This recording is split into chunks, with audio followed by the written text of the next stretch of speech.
আমাকে আজকে এই শ্রী শ্রী রাধাকৃষ্ণ মন্দির সরস্বতী পূজা উদযাপন কমিটি তারা যে আমাকে কিছু কথা বলার সুযোগ দিয়েছে, এখানে যারা রয়েছেন আমাদের সম্মানিত অতিথিরা, আপনাদের সবাইকে জানাই সালাম, আদাব এবং নমস্কার। আপনারা সবাই জানেন যে আমার জন্য এই দিনটি বিশেষ একটি দিন, কারণ আমি নিজেও শিক্ষক। এই পবিত্র দিনে আজ দেবী সরস্বতী পুজোর তার প্রতি আছে বন্দনা, শ্রদ্ধাঞ্জলি। আজকে এই দিন আমরা সবাই এক হতে পেরেছি এবং আমরা আরো খুশি যে আপনাদের কাছে আমরা একটি গুরুত্বপূর্ণ আহ্বান নিয়ে এসেছি।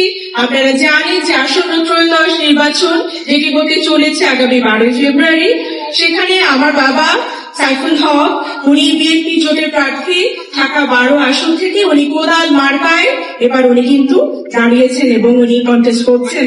এবং আপনারা সবাই জানেন যে ব্যালটে কিন্তু এবার কোনো ধানের শীষ নেই, ধানের শীষের পরিবর্তে এবার আছে কোদাল মার্কা। তো আমি চাইবো যে আপনারা সবাই আপনাদের ভোটটি নিশ্চিত করে, ভোটের পরিবেশ নিশ্চিত করে আপনারা সুন্দর করে ভোটটি দিয়ে আমাদেরকে নির্বাচিত করুন।